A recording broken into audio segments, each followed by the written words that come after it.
போயிட்டு வந்தேன். ஒன்று வந்து அமெரிக்காவுக்கு போயிட்டு இருந்தேன். இன்னொன்று வந்து 2-3 தடவை தொடர்ச்சியாக இலங்கைக்கு போயிட்டு வந்தேன். எனக்கு அமெரிக்காவை விட எல்லா வகையிலும் இலங்கை ரொம்ப நெருக்கமான நாடாக நான் உணர்ந்தேன். அமெரிக்காவில் என்னை கூட்டிய மிகப்பெரிய பல்கலைக்கழகம் அப்படின்னு சொல்ற ஹார்வர்ட் பல்கலைக்கழகத்தில் வேலை பார்க்குறாரு.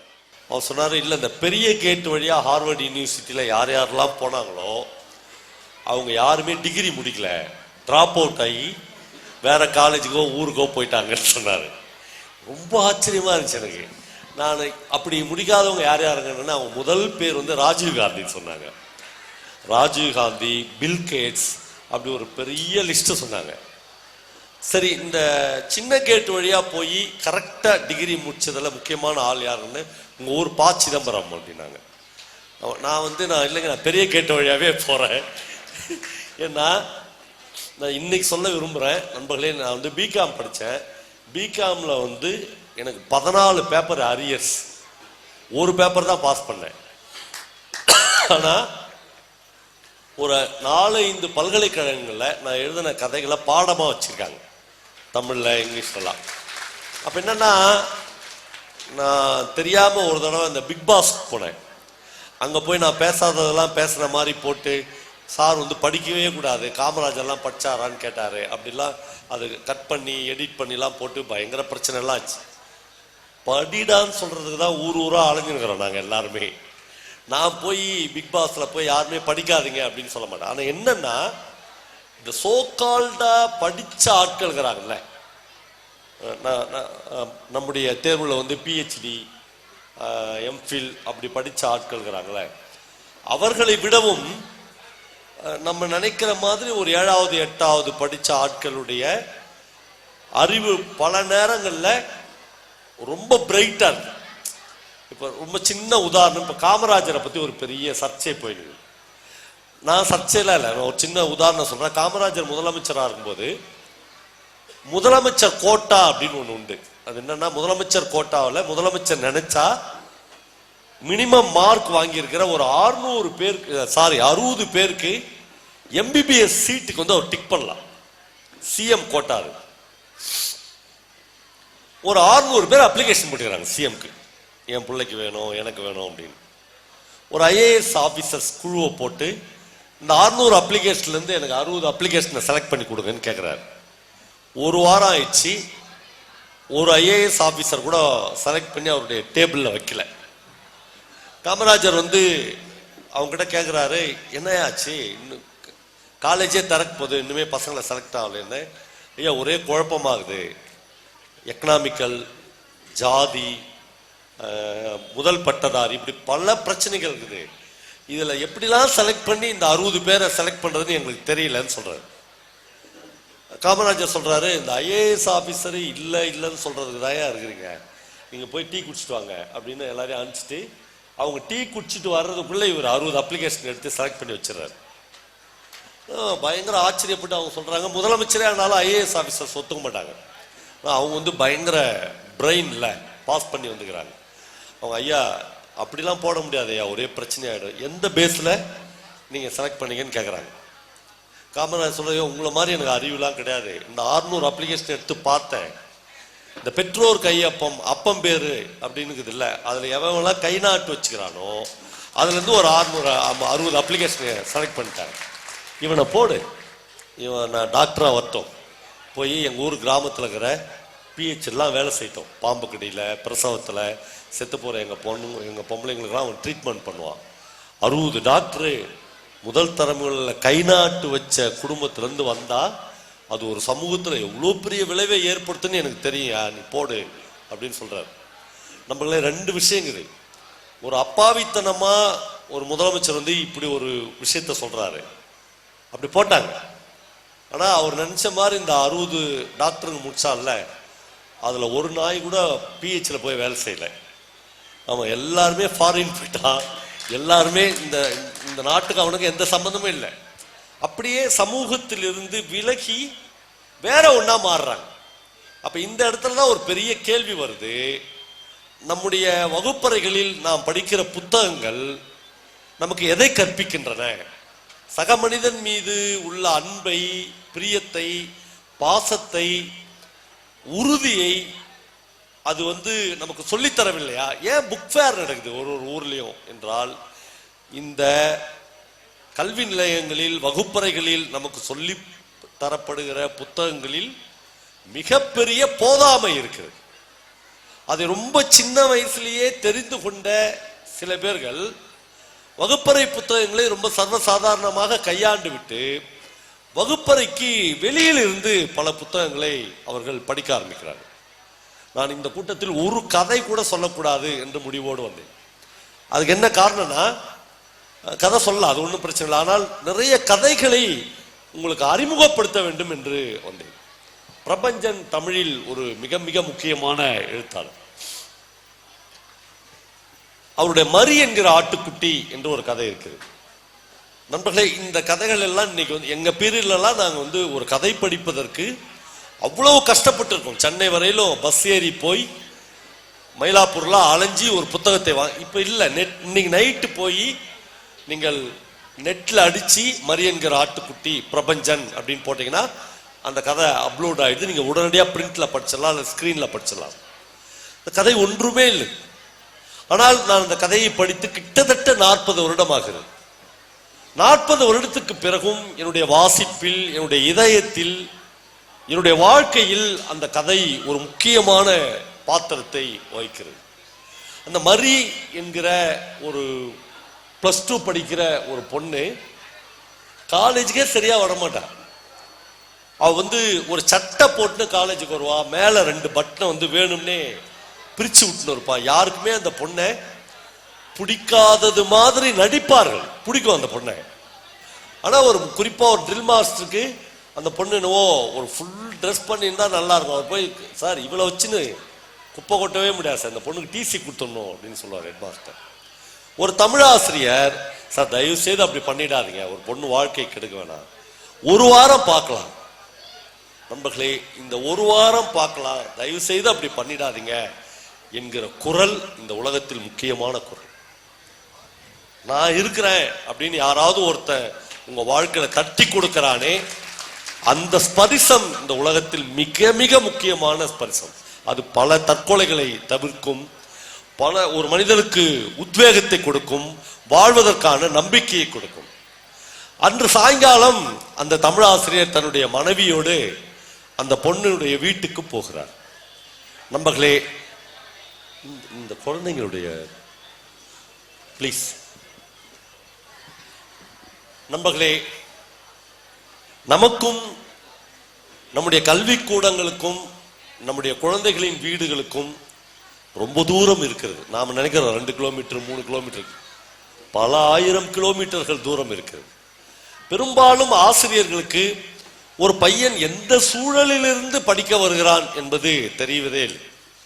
அவர்கள் தங்கள் முன்னால் இருக்கிற 40 குழந்தைகளையும் ஒரே மாதிரி வளர்த்து விட வேண்டும், எடுத்து விட வேண்டும், அவர்களை வெற்றிகரமாக மாற்றிவிட வேண்டும் என்று மட்டுமே நினைக்கிறார்.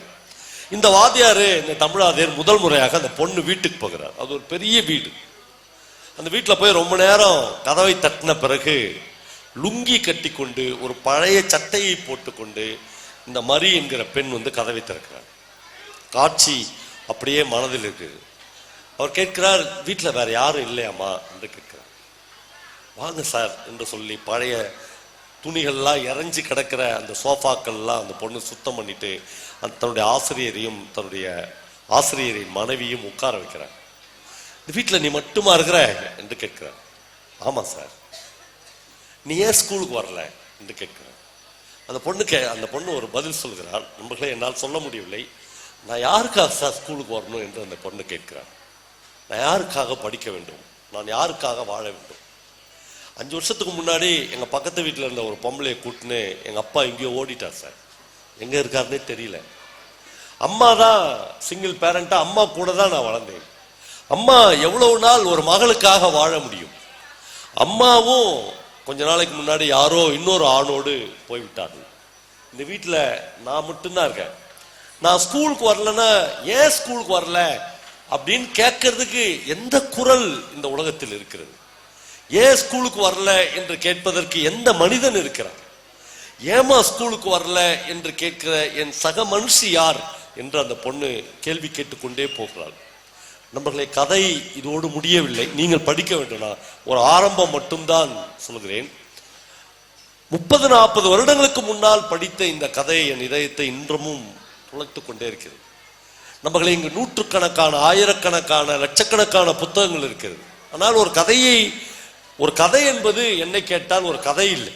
அது ஏதோ அது இந்த வாழ்க்கையை மறுபிரசுரம் செய்து நாம் வாழாத ஒரு வாழ்க்கையை நம் முன்னால் காட்டுகிறது. இப்போ இந்த மேடையில் உட்கார்ந்து கொண்டிருக்கிற நண்பர்களாகட்டும், நீங்களாகட்டும், நீங்கள் இந்த உலகத்தில் எவ்வளவு வசதியான மனிதனாக இருக்கலாம், எவ்வளவு பெரிய பொறுப்புகளை வகித்திருக்கலாம், எல்லாம் செய்திருக்கலாம். ஆனால் இந்த வாழ்க்கை உங்களுக்கு கொடுத்திருப்பது ஒரே ஒரு ஜீவிதம் தான், ஒரே ஒரு வாழ்க்கை தான்.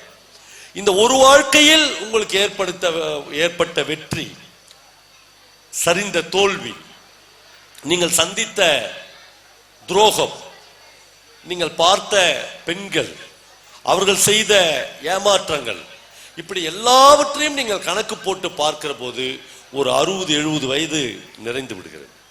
அப்படி திரும்பி இந்த 60-70 வயதில் நாம் கடந்து வந்திருக்கிற இந்த வாழ்க்கையில் நாம் எதை சாதித்திருக்கிறோம் அல்லது சமூகத்திற்காக எவ்வளவு நேரம் செலவழித்திருக்கிறோம் என்று பார்க்கிற போது 90% மேற்பட்ட மனிதர்களுக்கு ஏமாற்றமே மிஞ்சுகிறது. நண்பர்களே, நாம் சமூகத்தை பற்றியான ஒரு அக்கறையும் படாதவாறு நம்முடைய பாட புத்தகங்கள் வடிவமைக்கப்பட்டு இருக்கிறதோ என்று சந்தேகம் வருகிறது. ஏனென்றால் நான் ஒரே ஒரு சின்ன உதாரணம் சொல்கிறேன். நாம் எல்லாம் படித்த ஒரு டெக்ஸ்ட் புக்ல 1ஆம் கிளாஸ்ல ஒரு பாடம் வருகிறது. அந்த பாடத்தில் தான் முதல் ஒரு குடும்பம் என்றால் என்ன என்று அந்த பாடம் தான் எனக்கு சொல்லிக் கொடுத்தது. உங்களுக்கும் சொல்லிக் கொடுத்திருக்கோம், டீச்சருக்கும் அதான் சொல்லிக் கொடுத்திருக்கோம். அந்த புத்தகத்தில் குடும்பம் என்று ஒரு பாடம் இருக்கிறது. அதில் அப்பா செய்தித்தாள் படிக்கிறார் என்று ஒரு அப்பா செய்தித்தாள் படிக்கிற மாதிரி ஒரு டிராயிங் போட்டிருக்கிறார். அம்மா சமைக்கிறாள் என்று கிச்சன்ல அம்மா சமைக்கிற ஒரு படம் போட்டிருக்கு. தம்பி விளையாடுகிறார், தெருவில் போய் தம்பி விளையாடுகிற ஒரு படம் இருக்கிறது. தங்கை வீடு கூட்டுகிறாள் என்று ஒரு படம் இருக்கிறது. 1ஆம் வகுப்பில் இந்த பாடத்தை, இந்த படங்களை பார்த்து வளர்கிற ஒரு குழந்தை 70 வயதானாலும் அப்பா என்றால் அவன் செய்தித்தாள் படிக்க வேண்டியவன், அம்மா தான் சமைக்க வேண்டியவள். தம்பி என்றால் அவன் தம்டமாடு மாறி போய் வெளியில் விளையாடக்கூடியவன், தங்கச்சி தான் வீடு கூட்ட வேண்டியவள் என்பது சின்ன வயதிலேயே நம்முடைய மூளையில் பதிய வைக்கப்படுகிறது. ஒரு வகையில் இந்த ஆணாதிக்க தன்மையை ஒரு அரசாங்கமே நமக்கு செய்து கொண்டிருக்கு. வெளியில் இருக்கிற புத்தகங்கள் தான், புத்தக கண்காட்சி மட்டும் இல்லை, வெளியிலிருந்து நாம் பெற்றுக்கொள்ளுகிற அனுபவங்கள் தான், புத்தகங்கள் தான் நமக்கு இல்லை. அம்மா மட்டும் சமைக்க கூடாது, அப்பாவும் பல நேரங்களில் சமைக்கலாம். அம்மாவும் ஈசி சேர்ல கால் மேல கால் போட்டு பேப்பர் படிக்கிற ஒரு படம் இந்த உலகத்தில் பிரசுரமாக வேண்டும் என்று வெளியில் இருக்கிற புத்தகங்கள் தான் நமக்கு கற்று. இது 2 தான் ஒரு வகுப்பறைக்கு உள்ளே இருக்கிற புத்தகத்துக்கும் ஒரு வகுப்பறைக்கு வெளியில் இருந்து நாம் கற்றுக்கொள்கிற அறிவுக்கும் ஏற்படுகிற விஷயம். அப்புறம் ஒரு எழுத்தாளன் யார் பக்கம் இருந்து கதை எழுதுவது, யார் பக்கம் இருந்து கதை சொல்வது, அது ரொம்ப முக்கியம் நண்பர்களே. நீங்கள் கூர்ந்து கவனித்தால் ஒரு நுட்பமான வாசகனால் புரிந்து கொள்ள முடியும். உலகம் முழுக்க டால்ஸ்டாய், தாஸ்தாவஸ்கி என்று காஃப்கா, காமியூ என்று உலகம் முழுக்க எழுதப்படுகிற எழுத்தாளர்களின் படைப்புகளை நீங்கள் படித்தால் ஒரே ஒரு எழுத்தாளன் கூட இப்ப இருக்கிற அம்பானி மாதிரி, அதானி மாதிரி ஆட்களை பற்றி ஒரு கதை கூட எழுதுகிறதில்லை. அவர்கள் வாழ்க்கை பின்பற்றத்தக்க வாழ்க்கை கிடையாது. எல்லாருடைய கதைகளிலும் பிரதானப்படுத்தப்படுவது வேசிகள், பிட்பாக்கெட்காரர்கள், திருடர்கள், ஒன்றைக்கு ஒருவேளை சாப்பாட்டுக்கு இல்லாதவர்கள், ரயிலில் பிட்பாக்கெட் எடுத்து பிழைப்பவர்கள், ரயிலில் பாடி பிழைப்பவர்கள், இப்படி இந்த உலகத்தில் புறக்கணிக்கப்பட்டவர்களின் குரலாக எப்பொழுதுமே எழுத்தாளன் இருக்கிறார். புறக்கணிக்கப்பட்டவர்களின் பக்கமாக எப்பொழுதுமே எழுத்தாளன் இருக்கிறார். நண்பர்களே, நான் பிரபஞ்சனை பற்றி சொன்னேன். பிரபஞ்சன் எந்த பக்கத்து எழுத்தாளன் என்பதற்காக நான் ஒரே ஒரு விஷயத்தை உங்களுக்கு ஞாபகப்படுத்துகிறேன். பிரபஞ்சன் வர்க்கம் என்று ஒரு கதை எழுதியிருக்கிறார். உங்களுக்கு எல்லாம் தெரியும், பாண்டிச்சேரியில் AFT என்று சொல்லக்கூடிய ஆங்கிலோ பிரெஞ்சு இன்ஸ்டிடியூட் என்று சொல்லக்கூடிய ஒரு மிகப்பெரிய ஆங்கில பிரெஞ்சு ஒரு மில் இருந்தது. அந்த மில்லில் 2000 பேர் வேலை பார்த்தார்கள். ஒசூர் என்றவுடன் எனக்கு இந்த கதை தான் ஞாபகம் வந்து. ஏன்னா பல்வேறு கலாச்சாரங்களிலிருந்து, பல்வேறு ஊர்களிலிருந்து, பல்வேறு சமூகங்களிலிருந்து இந்த நகரம் உங்களை எல்லாரையும் அரவணைத்து கொண்டு ஒரு குளிர்ச்சியோடு இயங்கிக் கொண்டிருக்கிறது. அந்த வர்க்கம் என்ற கதையில் ஒரு பிராமண பையன் ஒரு 2000 பேர் வேலை செய்கிற அந்த ஆங்கிலோ பிரெஞ்சு இன்ஸ்டிடியூட்டில் ஒரு நாள் வேலை நிறுத்தம் வருகிறது. 2000 பேருக்கும் வேலை நிறுத்தம் வந்து எல்லாரும் வீட்டில் இருக்கிறார். அது ஒரே வாசுதேவன் என்கிற ஒரு பையன் வந்து ஒரு பிராமண குலத்தை சேர்ந்த பையன். அவன் அடுத்த நாள் எழுச்சி, டெய்லி நீங்கள் ஆஃபீஸ் போயிட்டு நாளை காலைல இல்லைங்க ஆஃபீஸ்க்கு வராதிங்க, உங்கள் ஆஃபீஸ் மூடிட்டோம்னா உங்களுக்கு ஏற்படுற மன உளைச்சல் இருக்குதுல்ல, அதுவே பல பேரை தற்கொலைக்கு தூண்டும். ஏன்னா நீங்கள் 30 வருஷம் 40 வருஷம் வேலை பார்த்த ஒரு கதவு மூடப்பட்டு விட்டது, இனிமேல் அந்த வாசல் உங்களுக்கு திறக்காது என்றால் நீங்கள் பயங்கர டிஸ்டர்ப் ஆகிடுவீங்க. இப்போ எதிர்காலம் என்ன ஆகும், நம்ம ஊருக்கே போயிடுறதா, பல மனநிலைகள் வரும். இந்த வாசுதேவன் இந்த மனநிலைகளை பொறுக்க முடியாமல் அந்த பீச்சுக்கு எதிரில் இன்றைக்கும் பாண்டிச்சேரிக்கு போனீங்கன்னா நீங்கள் பாரதி பார்க் அப்படின்னு ஒரு பார்க் இருக்கும், அந்த பார்க்கில் போய் சும்மா உட்காந்துப்பார். அவனுக்கு பொழுது போகிறதுக்கு ஒரு நாள், 4வது நாள் 5வது நாள் அவர்கள் வீட்டில் காஃபி போடுவதற்கு கூட காஃபி பவுடர் இருக்காது. அவ்வளோதான் ஒரு தொழிலாளனுடைய வாழ்க்கை வந்து. அப்போ அந்த பீரியடில் 2000 ரூபாய் 2500 ரூபாய் ஆங்கிலோ பிரெஞ்சு இன்ஸ்டியூட்டில் அவங்களுக்கு சம்பளம் இருக்கும். 5 நாள் வேலை நிறுத்தத்திலே அவர்கள் குடும்பம் டவுன் ஆகிடும். அப்போ சக எம்ப்ளாயி ஒருத்தன் வந்து சொல்லுவான், சகோவா ஒரு டீ குடிக்கலாம் என்று. இந்த உலகத்தில் பல அற்புதமான மனித நேயங்கள், அரசியல் தத்துவங்கள் அல்லது சக மனித மேம்பாடுகள் எல்லாமும் சலூன் கடைகளிலும் டீ கடைகளிலும் மட்டும்தான் கிடைக்கும் நண்பர்களே. நம்ம அதெல்லாம் இழந்துட்டோம். இப்போ எங்கே பார்த்தாலும் கருப்பட்டி காஃபி டே, சரி வேணாம், எனக்கு கெட்ட வார்த்தை வரும். இவங்க 2 பேரும் போய் அவன் வந்து ஒரு பையில இவங்ககிட்ட ஒரு பைய கொடுப்பான். இது என்னடா அப்படின்னு அவன் கேட்பான். கோதுமை மாவு. எங்கள் மாமியார் வீட்டிலேருந்து கொடுத்தனுச்சாங்க, வேலை போயிடுச்சுன்றதுனால 10 கிலோ கோதுமை வாங்கி அரைச்சி என் மனைவி வந்து உங்கள் வீட்டுக்கு 5 கிலோ கொடுக்க சொன்னாங்க. வச்சுக்கோ, 10 நாள் தள்ளலாம், என்னவாச்சும் ஒன்று நடக்கும் என்று சொல்கிறாங்க.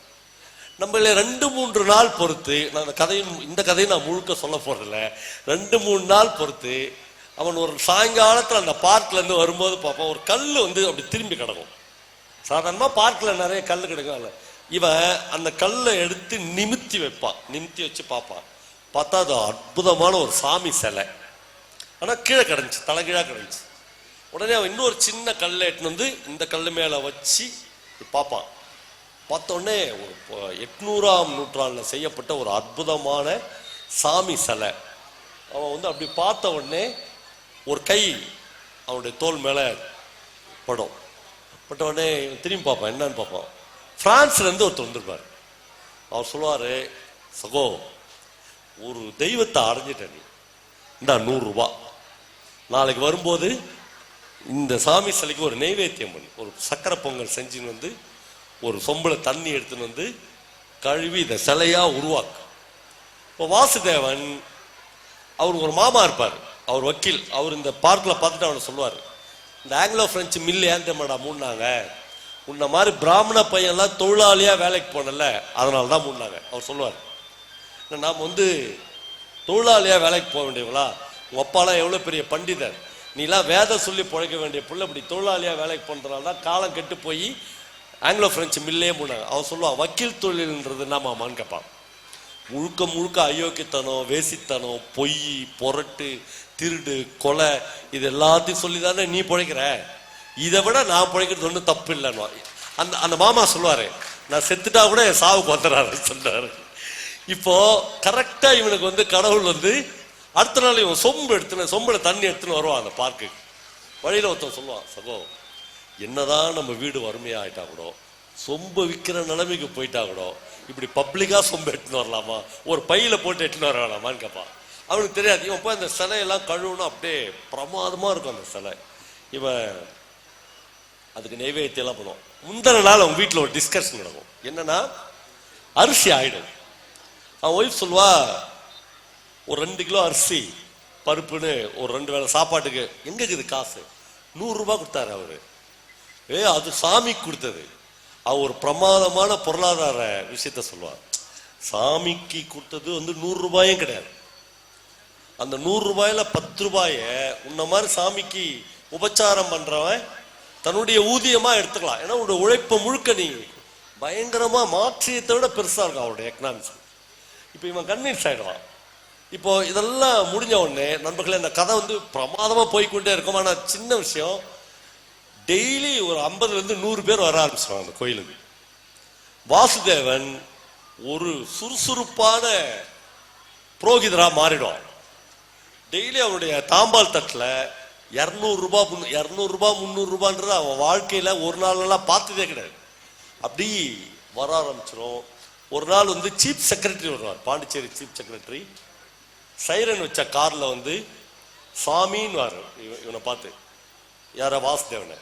இவன் சாமி உங்களுடைய கால்கள் வந்து என் வீட்டில் படணும். இவன் அவங்க வீட்டுக்கு போய் ஆசீர்வாதம் கொடுத்து இவன் கிட்டத்தட்ட ஒரு கடவுள் லெவலுக்கு போயிடுவான். நம்மள கதை பிரமாதமான கதை. இந்த உச்சத்தில் இவனுடைய கோயில் வருமானம் போய்கொண்டு இருக்கிற போது திடீர்னு ஒரு நாள் சைக்கிள்ல அந்த பழைய ஃப்ரெண்டு வருவான். கோதுமை மாவு வாங்கி கொடுத்தால அவன் வந்து, வாசு உனக்கு ஒரு விஷயம் தெரியுமா, கம்பெனி திறந்துட்டாங்கன்னு சொல்லுவான். கம்பெனி திறந்துட்டாங்க, நாளை காலைல வேலைக்கு போகணும். இப்போ அன்று இரவு முழுக்க கம்பெனிக்கு வேலைக்கு போறதா, பாரதி பார்க்ல போய் கோயிலை பார்த்துக்கிறதா, இதான் இவருடைய டிஸ்கஷன். நம்மளே எனக்கெல்லாம் பயங்கர பதட்டமா இருந்துச்சு இந்த கதையை படிக்கணும். ஏன்னா அந்த பையன் வந்து ஒரு பிராமண பையன் வேற சொல்லிட்டாரு, நல்ல வருமானம் வருது, டெய்லி அவன் வந்து நிறைய காசு பார்க்குறான். இப்போ ஒரு மாசம் முழுக்க வேலை பார்த்தாலே 2000 ரூபாய் வரும் கம்பெனில. இங்க வந்து ஒரு நாளைக்கு 400-500 வருது. இவன் பார்த்து சாமிக்கு ஏதாவது செஞ்சாதான் இந்த நிலைமையில இருக்குது, பார்த்துக்கலாம் அப்படின்னு இவன் நைட்டு ஃபுல்லா தூங்க மாட்டான். காலைல அவன் வந்து 8-8:30க்கெல்லாம் கம்பெனிக்கு போறதுக்கு சைக்கிள்ல வந்துடுவான். 2 பேரும் போய் ஒரு டீ கடையில போய் டீ குடிப்பாங்க. டீ குடிக்கும் போது எனக்கெல்லாம் பக்கு பக்குன்னு, ஏன்னா இப்படி போனா ஏஎஃப்டி, இப்படி போனா நேரு பார்க், இந்த பையன் எங்க போறான், சைக்கிள் எடு மச்சான் அப்படின்னு அவன் சைக்கிள் எடுத்த உடனே உட்காந்துன்னு கம்பெனிக்கு போ, ஃபேக்டரிக்கு போ அப்படின்னா. நம்மளே அந்த கதைக்கு டைட்டில் வந்து பிரபஞ்சன் வச்சுக்கிறது வந்து வர்க்கம், அவனுடைய கிளாஸ். அப்ப என்னன்னா, நீ இந்த பக்கம் போ, ஏஎஃப்டிக்கு போ என்பதற்கு பதிலாக கோயிலுக்கு போ அப்படின்னா அவன் எந்த வர்க்கத்திலிருந்து வருகிற எழுத்தாளன் என்று நம்மால் கண்டுபிடித்து விட முடியும். அப்போ ஒரு எழுத்தாளனுடைய ஒரு சொல்லுக்கும் ஒவ்வொரு செயலுக்கும் ஒவ்வொரு எழுத்திற்கும் ஒரு காரணம். நான் இன்னைக்கு ராஜ்ல உட்கார்ந்து ஒரு கதை படித்தேன். நமக்குள்ள அந்த கதை பெயர் வந்து துண்டு. கந்தர்வன் என்ற முற்போக்கு எழுத்தாளர் சங்கத்தில் ஒரு மிக முக்கியமான எழுத்தாளர் இல்லை. அவருடைய கதை ஒண்ணு இல்லை, ஒரு கிராமத்தில் ஒரு அம்பலக்காரர் வீட்டில் பண்ணையாளாக வேலை பார்க்கிற வேலு என்கிற ஒரு மனிதனை பற்றி கந்தர்வன் அந்த கதையை எழுதியிருக்கிறார். இந்த கதைகள் எல்லாம் சரியான முறையில் மொழிபெயர்க்கப்பட்டால் உலகத்தின் ஆகச்சிறந்த பரிசுகள் எல்லாம் இந்த மாதிரியான கதைகளுக்கு கிடைக்கும். ஆனால் அப்படியான டிரான்ஸ்லேஷன் எல்லாம் வரவே இல்லை. அந்த வேலு காலையில் ஒரு வீட்டுக்கு வந்து, அம்மோ நான் வேலு வந்திருக்கிறேன் என்று கத்துவான். அப்படிதான் அந்த கதை ஆரம்பிக்கிறது. அந்த பெரிய வீட்டில் இந்த குரலை கண்டுகொள்வதற்கு யாருமே இல்லை என்று கந்தர்வன் எழுதுகிறார். ஒரு 10 நிமிடத்துக்கு ஒரு தடவை அம்மோ நான் வேலு வந்திருக்கிறேன் என்னும் ஒரு சின்ன பையன், 8 வயசில் ஒரு பையன் வந்து இவரை பார்த்துட்டு அம்மா வேலு வந்திருக்கான் என்று சொல்லிவிட்டு போகிறார். இந்த கதை எவ்வளவு வீரியத்தோடு ஆரம்பிக்கிறது என்று ஒரு வாசகனாக என்னால் புரிந்து கொள்ள முடியும். ஒரு 55-60 வயதில் இருக்கிற ஒரு மனிதனை ஒரு 8 வயசு பையன் வேலு வந்திருக்கிறான் என்று தன்னுடைய அம்மாவுக்கு அறிமுகப்படுத்துகிறார். அந்த அம்மா கொஞ்ச நேரம் பொறுத்து, ஏண்டா நேத்து சொல்லி அடிச்சா இன்னைக்குதான் வருவியா என்று கேட்கிறார். கேட்கிற போதெல்லாம் வேலு தன்னுடைய தலையில் ஒரு துண்டு கட்டி கொண்டு போகிறான். இந்த கதை பெயரே துண்டு. அவன் துண்டு அவுத்து அக்கில்ல வச்சுக்கின்னு இன்னைக்குதாமா செய்தி சொன்னாங்க என்று சொல்கிறான். இந்த முழங்கையில் அவன் துண்டை போட்டுக் கொண்டிருப்பான். நமக்கு இந்த கதை முடிகிற வரையிலும் கிட்டத்தட்ட 40 முறை வேலு தன்னுடைய தோளுக்கும் தன்னுடைய கழுத்துக்கும் தன்னுடைய முழங்கைக்கும் தன்னுடைய அக்கிலுக்கும் தன்னுடைய இடுப்புக்குமாக துண்டை மாற்றி மாற்றி மாற்றி கட்டுகிறான். இதான் கதை. அம்பலக்காரர் வருகிறார். என்னடா வேலை, அங்க ஒரு காவா பிடிச்சிடு என்று சொல்கிறார். காவா பிடிக்கும் போதெல்லாம் அந்த துண்டு அவனுடைய இடுப்புக்கு போய்விடுகிறது. ஒவ்வொரு தடவையும் சின்ன பசங்களை அந்த வீட்டில் ஊர்ல இருந்து அந்த பையன் 8 வயசு பையனை வந்து இவன் சின்னையா அப்படின்னு கூப்பிடுறான். எல்லாம் பயங்கர ஒரு ஜாதிய படிநிலைகள், கிராமத்தில் எவ்வளவு விஷத்தன்மையோடு எவ்வளவு உக்கிரமாக இருந்திருக்கிறது என்பதை எதை பற்றியும் போதிக்காமலேயே இந்த கதை நமக்கு கடத்தி விடுகிறது. எல்லாம் முடிஞ்சு ராத்திரி அவங்க வீட்டில் புள்ள வந்துக்கிறதுனால கோழிக்கடி செய்கிறார்கள். நாட்டுக்கோழி அடிக்க, அப்பெல்லாம் கோழின்னா ஒரு கோழி தான், அது நாட்டுக்கோழி, பிராய்லர் கோழி அதெல்லாம் இப்போ வந்தது தான். ஆமாம், ஒரே கோழி தான். அவனுக்கு வாசனை வருகிறது. ஆனால் அவனுக்கு மட்டும் ஒரு சட்டியில் கஞ்சி போட்டு கொடுக்குறாங்க. அந்த கோழிக்கறிலாம் அவனுக்கு கிடைக்கல. எல்லாம் முடிஞ்சு அவன் வீட்டுக்கு போகிறான். அவன் வீட்டுக்கு போகும்போது எனக்கு சொல்ல முடியவில்லை அந்த கதையை. அடுத்த நாள் காலையில் புறப்பட்டு நேற்று விட்ட வேலைகளை எல்லாம் தொடர்வதற்காக அவன் அந்த வீட்டுக்கு போக வேண்டும். அந்த துண்டை பார்க்கிறான். இது வேற சனிய என்று வீட்டிலேயே அந்த துண்டை போட்டுட்டு போயிடுறான். அவன் பொண்டாட்டி கூட சொல்றான், ஐயோ ஐயோ துண்டை மறந்துட்டு போற போடி. அங்க அது படுற பாடு, நாய் படுற பாடு. ஒரு நாளைக்கு 20 தடவை 30 தடவை இந்த துண்டை நான் மாற்ற வேண்டியது என்று சொல்லிவிட்டு வேலைக்கு போய்விடுறான். நண்பர்களே, இதோடு கதை முடிந்திருந்தால் கூட இந்த கதை இவ்வளவு சிறப்பான கதையாக முடிந்திருக்கவே கூடாது. அவன் வந்த உடனே அம்பலக்காரர் வெளியே வர, என்னடா வெளியே வந்துட்டியா, என்னவோ குறைத உங்ககிட்ட என்று பார்க்கிறார். அவன் ஒன்னும் சொல்ல நிக்கிறான். ஒரு நிமிஷம் இரு என்று அவர் உள்ள போய் பீரோவை திறந்து ஒரு புது துண்டு எடுத்துட்டு வந்து, வேலை ஒரு துண்டு இல்லாம உன்னை பார்க்கவே முடியலடா, ஒரு துண்டு இருந்தாதான்டா உனக்கு அந்தஸ்து என்று முடிக்கிறார். நண்பர்களே, இது ஒரு கதை தானே, இது ஒரு குறியீடு தானே.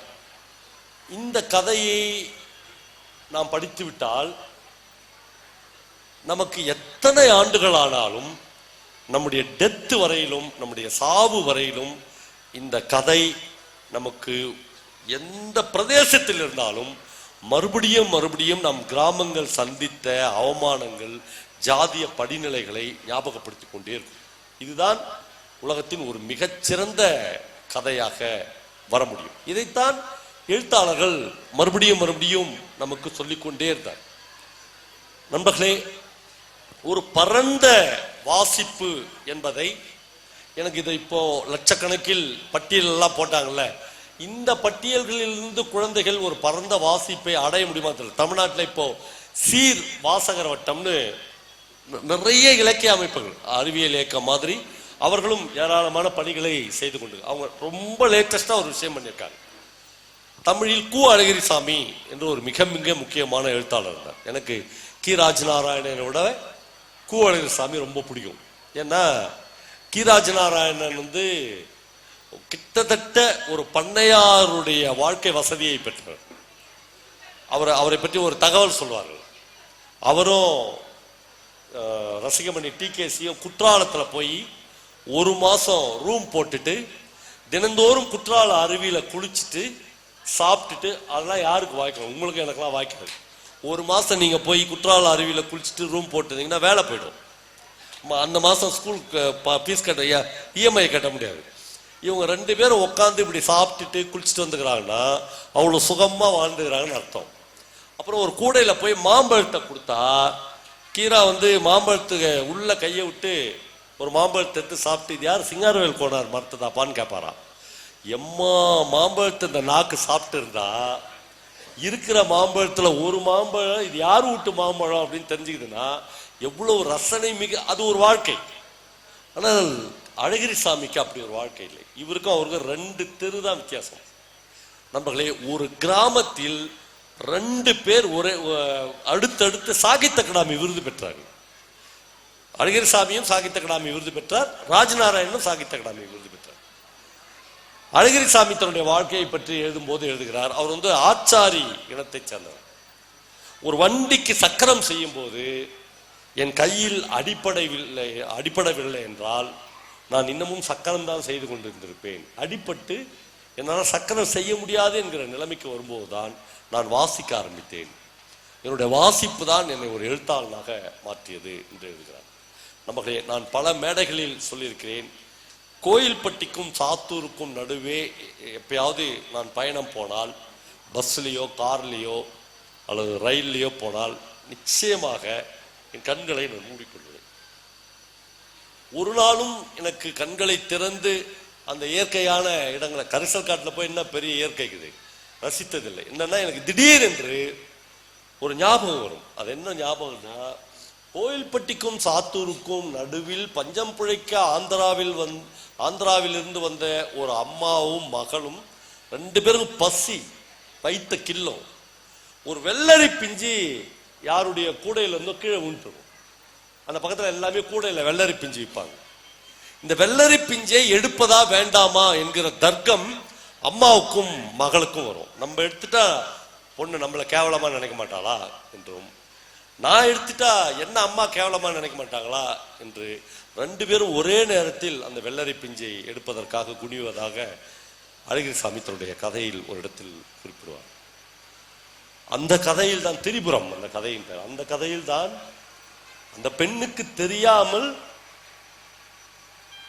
வெறும் 10 ரூபாய்க்காக யாரோ ஹோட்டலில் வேலை செய்து விட்டு வருகிற ஒரு சர்வரிடம் தன்னுடைய கற்பை பறி கொடுத்து விட்டு 10 ரூபாய் வாங்கி வந்து, வா 2 பேரும் போய் பரோட்டா சாப்பிடலாம் என்று தன்னுடைய மகளை கூப்பிடுவதாக ஒரு காட்சியை அழகிரிசாமி எழுதியிருக்கிறார். நண்பர்களே, ஒரு நிலப்பரப்பு என்பது கதைகளின் மூலமாக, இப்படியான சம்பவத்தின் மூலமாக நமக்கு வேறு ஒரு விஷயத்தை ஞாபகப்படுத்தும். திருநெல்வேலினா அல்வா, ஸ்ரீவில்லிபுத்தூர்னா பால்கோவா, எல்லாமே சாப்பாடு தீனி. அப்படி திருநெல்வேலினா புதுமைப்பித்தர், திருநெல்வேலினா கோயில்பட்டி என்றால் கி ராஜநாராயணன், கோயில்பட்டி என்றால் அழகிரிசாமி என்று, திருநெல்வேலி என்றால் மகாகவி பாரதி என்று நம்முடைய குழந்தைகளுக்கு நாம் சொல்லிக் கொடுக்கணும். திருநெல்வேலினா அல்வா கிடையாது, திருநெல்வேலியில் அல்வா கிடைக்கும் அவ்வளவுதான். திருநெல்வேலியில் இவ்வளவு பெரிய மகத்தான மனிதர்கள் இருந்திருக்கார். திருவண்ணாமலை நீங்க எடுத்துங்க, நான் திருவண்ணாமலையிலிருந்து வருகிறேன். நான் வந்து சவால் விடுறேன், நான் ஒருத்தருடைய பெயரை சொல்றேன். சத்தியமா யாருக்காவது ஒரே ஒருத்தருக்கு எனக்கு தெரியும் சார் அவரை அப்படின்னு சொல்லிட்டீங்கன்னா இந்த மைக் வச்சுட்டு நான் பேசாம போயிடுறேன். தெரியாது. திருவண்ணாமலைன்னா கிரிவலம், ஓகே. திருவண்ணாமலை என்றால் அண்ணாமலையார் கோயில், ஓகே. தோ என்னுடைய நண்பர்கள் இங்க இருக்காங்க, அவர்களுக்கெல்லாம் திருவண்ணாமலை என்றால் யோகிராம் சுரத்வார், ரொம்ப சந்தோஷம். ஆனால் நண்பர்களே, உங்களுக்கு தெரியுமா, திருவண்ணாமலையில் ஏபி சந்தானராஜ் என்கிற ஒரு மிகப்பெரிய ஓவியர் இருந்தார். அவர் திருவண்ணாமலையில், நான் படித்த டேனிஷ் மிஷன் மேல்நிலை பள்ளியில் 8ஆம் வகுப்பு படிக்கிறார். ஒரு நாள் ஒரு வாத்தியார் வந்து சந்தானராஜ்கிட்ட கேட்கிறார், டேய் பீடி பிடிச்சிட்டு வந்தியா? ஏன் சார் கேட்குறீங்கன்னு இவன் ஏஞ்சி கேட்குறான். இல்லை, பீடி நாத்தம் வருது உன் வாயிலிருந்து என்று சொல்கிறார். சந்தானராஜ் என்கிற அந்த 8வது படிக்கிற பையன் சொன்னார், பீடி பிடிச்சா பண்ணும், பீடி நாத்தம் தான் சார் வரும், சிகரெட் நாத்தமா வரும் என்று கேட்கிறாங்க. இவ்வளவு திமிராகிறானே 4 சாஸ் சாத்துறார். சந்தானராஜ் எழுதுகிறார், நான் கடைசியா ஸ்கூலுக்கு போனது அன்னைக்கு தான். வீட்டில் வள்ளிவாகைன்னு ஒரு ஊர், அவர் எங்கள் திருவண்ணாமலை பக்கத்தில்.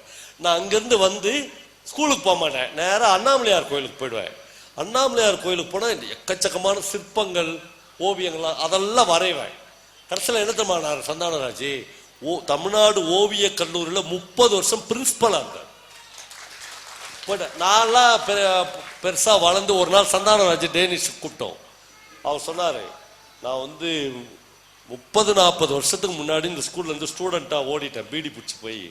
இந்த பாவா தான் என்னை மறுபடியும் உள்ளே இழுத்து வந்துக்கிறாரு அப்படின்னாரு. ஏன் நான் சந்தானராஜை சொல்கிறேன்னா, நீங்கள் போய் நெட்டில் அடிச்சு பாருங்களேன், அவருடைய ஒரு ஓவியம் இன்றைய மதிப்புக்கு குறைந்தது 3 கோடி. இந்திய நான் வந்து பிரான்ஸுக்கு போனேன். பிரான்ஸுக்கு போனால் அங்கே ஒரு மிகப்பெரிய ரோவர் மியூசியம், ஏதோ ஒரு மியூசியம். ஒரு 10 நாள் வேணும் ஒரு மனுஷனுக்கு அந்த மியூசியத்தை விட்டு மாறு, ஓவியங்கள் தான். அங்கதான் அந்த மோனலிசா ஓவியம்லாம் இருக்குது. போனால் இந்தியாவில இருந்து நான் பார்த்த ஒரே ஓவியம் சந்தானராஜுடைய ஓவியம் தான். அது உள்ள வச்சுது.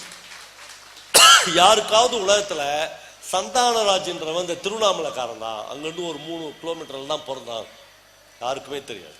அப்ப என்னன்னா, கலாச்சார ரீதியாக கல்ச்சுரலா நம்ம இவ்வளவு அழுத்தப்பட்டு இருக்கிறோம். நமக்கு இந்த விஷயங்கள் தெரியல. திருவண்ணாமலைன்னா கிரிவலண்டா, திருவண்ணாமலைன்னா அண்ணாமலையார் கோயில் தான் என்ற விஷயமே நமக்கு மறுபடியும் கற்பிக்கப்படுது. அதெல்லாம் ஓகே. ஆனால் ஒரு ஊரின் பெருமிதம் என்பது அந்த ஊரில் உள்ள இலக்கியத்தின் மூலமாகத்தான். நான் இப்போ வந்து இலங்கைக்கு போனல, இலங்கைக்கு போன பிறகு நான் கொழும்புல, யாழ்ப்பாணம் என்று பல ஊர்களுக்கு போனேன். கண்டி, முள்ளிவாய்க்கால், முல்லைத்தீவு. எனக்கு புது ஊருக்கு போன ஒரு ஃபீலே இல்லை. ஏனென்றால் இந்த எல்லா ஊரை பற்றியும், இந்த எல்லா களத்தை பற்றியும் நான் படித்திருக்கிறேன், நான் வாசித்திருக்கிறேன். இந்த ஊர்ல எந்த இடத்துல சிற்பம் இருக்கும், எந்த இடத்துல சிலை இருக்கும், எந்த இடத்துல இந்த இன்சிடென்ட் நடந்தது என்று இருக்கும். நண்பர்களே, ஒரு நம்முடைய இலக்கியம் என்பது வேறு, நாம் எழுதுவது என்பது வேறு. ஆனால் ஒரு போர் சூழலிலிருந்து இலக்கியங்கள் எப்படி எழுதப்படுகிறது என்பதற்கு நான் ஒரே ஒரு வார்த்தையை மட்டும் உங்களுக்கு அறிமுகப்படுத்த விடுங்கள். சோபா சக்தி என்று ஒரு எழுத்தாளர் இருக்கிறார். இம் என்று அவன் ஒரு நாவல் எழுதியிருக்கிறார். அந்த நாவலில் ஒரு இளம் பெண்ணும் ஒரு அப்பாவும் ஒரு மருத்துவரை பார்ப்பதற்காக போவார். அந்த மருத்துவர் அந்த இளம் பெண்ணை பரிசோதனை செய்துவிட்டு 3 மாசம் பிரெக்னண்டா இருக்க என்று சொல்லுவார். அப்பாட்ட சொல்லுவார், உங்க பொண்ணு 3 மாசம் பிரெக்னண்டா இருக்கு.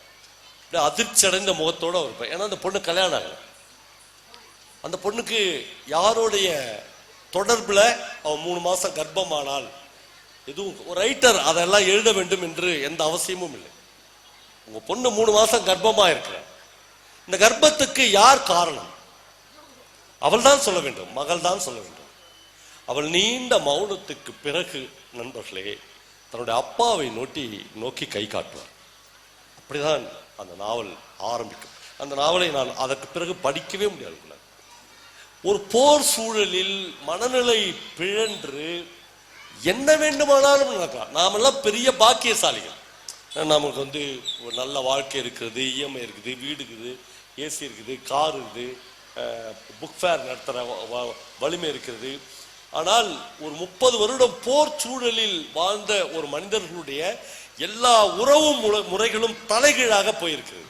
இந்த எல்லா உறவு முறைகளும் தலைகீழாக மாறிவிட்டது என்பதை இந்த உலகத்தில் உங்களுக்கு ஒரு எழுத்தாளன் மட்டும்தான் கடத்தி கொண்டு வர முடியும். அதனால்தான் ஒரு எழுத்தாளன் என்பவன் இந்த உலகத்தில் ஒரு எம்எல்ஏ, எம்பி, ஒரு மந்திரி, ஒரு முதலமைச்சர், ஒரு பிரதம மந்திரி, ஒரு ஜனாதிபதி, இவர்களுக்கு மேலே ஒரு 6 அடி தூரத்தில் வைக்கக்கூடியவன் ஒரு எழுத்தாளனாக இருக்கிறான் என்றால் அவன் மட்டும்தான் இதை பதிவு செய்கிறான். மற்ற யாருமே இதை பதிவு செய்ய. பக்கத்தில் உங்களுக்கு ஒரு 10 கிலோமீட்டர் 20 கிலோமீட்டர்ல போனா கர்நாடகா கர்நாடகாவில் ஒரு மிக முக்கியமான சமூக பிரச்சனையில் நாங்கள் எப்படி செயல்பட வேண்டும் என்று கிட்டத்தட்ட எல்லா அரசியல்வாதிகளும் ஒரு பீரியடுக்கு முன்னால் வரையிலும் அங்க இருக்கிற இலக்கியவாதிகளிடம் ஆலோசனை கேட்டிருக்கிறார்கள். அனந்தமூர்த்தி வீட்டுக்கு பல தடவை பல முதலமைச்சருடைய கார்கள் போய் நின்றிருக்கிறது. அவர்கள் சிவராம் காரணத்துக்கிட்ட போய் இந்த காவிரி பிரச்சனையை என்ன பண்ணா தீர்க்கலாம் என்று ஆலோசனை கேட்டிருக்கிறார்கள். ஒரு எழுத்தாளன் என்பவனை ஒரு சமூகத்தின் ஆன்மாவாக எந்த சமூகம் பார்க்க நினைக்கிறதோ, கருத நினைக்கிறதோ, அது மனித குலத்தில் நாகரிகத்தின் உச்சத்தை அடைந்த சமூகம். கேரளாவில் இந்த பக்கம் போனா கேரளாவில் இன்றைக்கு வரலும் ஒரு எழுத்தாளனுக்குரிய இடம் என்பது மிக மிக உயர்வானது. தகழி சாகித்ய அகாடமி ஞானபீட விருது பெற்ற போது அவருக்கே தெரியாது, காலையில எழுச்சி வீட்டில இருந்து பார்க்கிற போது ஒரு பெரிய கியூ அவர் வீட்டுக்கு முன்னாடி நிற்கிறது. தகழி, என்னாச்சு, உங்களுக்கு ஞானபீட விருது கிடைத்தது, இவங்களாம் உங்களை பாராட்ட வந்திருக்கிறார்கள். ஒரு 40வது ஆளாக 50வது ஆளாக அப்பொழுதைய கேரளாவின் முதலமைச்சர் ஈகே நாயனார் ஒரு ஷால் வைத்துக் கொண்டு நின்று கொண்டிருக்கிறார். ஒரு எழுத்தாளனை பார்ப்பதற்கு ஒரு முதலமைச்சர் ஒரு கியூல போய் நிற்கிறார் என்றால் அந்த எழுத்தாளனுடைய பணி இந்த சமூகத்திற்கு எவ்வளவு தேவையாக இருக்கிறது. நம்மளே, நான் கடைசியாக ஒரு விஷயம் சொல்ல விரும்புகிறேன். நம்முடைய குழந்தைகளை நாம் திரும்ப திரும்ப நீங்கள் வாசியுங்கள், நீங்க இந்த புத்தகத்தை வாசிங்க, இதெல்லாம் பெற்றோர்களின் பேராசை என்று நான் கருதுகிறேன். ஒரு படிக்க வேண்டும் என்று கருதுகிற புத்தகங்களுக்கு நீங்கள் லேசாக ஒரு மடை திறந்து விட்டால் போதும், அது மடையை உடைத்து கொண்டு பாயும். நான் சொன்ன அந்த சீர்வாசகர் வட்டம், அவர்கள் அழகிரிசாமியினுடைய ஒரு கதையை நம்பர்களை நீங்க நம்ப வேண்டும். 15 நாளைக்கு முன்னால் தமிழ்நாட்டில் இந்த அதிசயம் நடந்தது. 3 லட்சம் காப்பி போட்டிருக்கிறார் ஒரே ஒரு கதை. ஒரு கதை 10 ரூபாய். என்கிட்ட தான் அவங்க சொல்லி, கல்வி அமைச்சர்கிட்ட நீங்க எங்களை கொஞ்சம் இன்ட்ரோடியூஸ் பண்ணுங்க என்று நான் கல்வி அமைச்சர்கிட்ட பேசி, அவரே அவருடைய ஊர்ல போய் அந்த புத்தகத்தை வெளியிட்டு நான் வரும்போது ஒரு 10 காப்பி கையில் எடுத்துனேன். அவர்கள் அழகிரிசாமியின் அன்பளிப்பு அப்படின்னு ஒரு கதையை 3 லட்சம் பிரதிகளை அச்சிட்டு இருக்கிறார். ஒரு புத்தகம் வெறும் 10 ரூபாய். அந்த நண்பர்களை கூப்பிட்டு பேசுறேன் நான். தமிழ்நாடு அறிவியல் இயக்கத்திற்கு எவ்வளவு சமூக அர்ப்பணிப்பும் உணர்வும் இருக்கிறதோ அதற்கு கொஞ்சமும் குறைவில்லாத அர்ப்பணிப்பும் வேறு செயல்முறைகளும் அந்த சீர்வாசகர் வட்ட நண்பர்களுக்கும் இருக்குது. அவங்ககிட்ட கேட்டேன். அவங்க சொன்னாங்க, எங்கள் வாழ்க்கையில் தமிழில் ஆகச் சிறந்த ஒரு 50 கதைகளை 10 ரூபாய் என்று 3 லட்சம் 4 லட்சம் 5 லட்சம் காப்பிகள் பிரிண்ட் பண்ணி இந்த தமிழ்நாட்டில் இருக்கிற எல்லா ஸ்கூலுக்கும் கொண்டு போய் சேர்த்துட்டா எல்லா பையனும் அந்த கதைகளை படித்து விடுவான்னு சொல்ல முடியாது. ஆனால் எல்லா பையன் வீட்லயும் 10 ரூபாய் கொடுத்து வாங்குறதுனால அந்த புத்தகம் இருக்கும். அந்த புத்தகத்தை யாரோ ஒருவர் என்றைக்கோ தொட போகிறாங்க. ஒன்றுமில்லை. அந்த கதையை நான் இன்னைக்கு மறுபடியும் ஒசூருடைய குளிர்ல படிச்சு பார்த்தேன். ரொம்ப சிம்பிள். புத்தகங்களின் மீதும் குழந்தைகள் மீதும் பிரியமுள்ள ஒரு மனிதனை பற்றியான கதை அது. ஆனால் நம்முடைய மனம், நண்பர்களே, நாம் என் மனசு தொட்டு சொல்றோம் அப்படின்னு சொல்றாங்க. மனசுன்னு ஒண்ணு இங்க இருக்குதா? மனசுனே ஒண்ணு இல்லை. அது ஒரு உறுப்பே இல்லை இல்லையா? இங்க ஹார்ட் தாங்குது. என் மனசு தொட்டு சொல்றேன்டா அப்படின்னு சொல்றேன்ல, அந்த அவர் குழந்தைகளோடும் புத்தகங்களோடும் அவ்வளோ பிரியமாக இருப்பார். அவரு ஒரு 7-8 குழந்தைகள் அவர் வீட்டுக்கு டெய்லி வரும். அவர் மேல ஊழ்ந்து பொறல்றது, அப்படியான வாழ்க்கையை நமக்குலாம் போயிடுச்சு.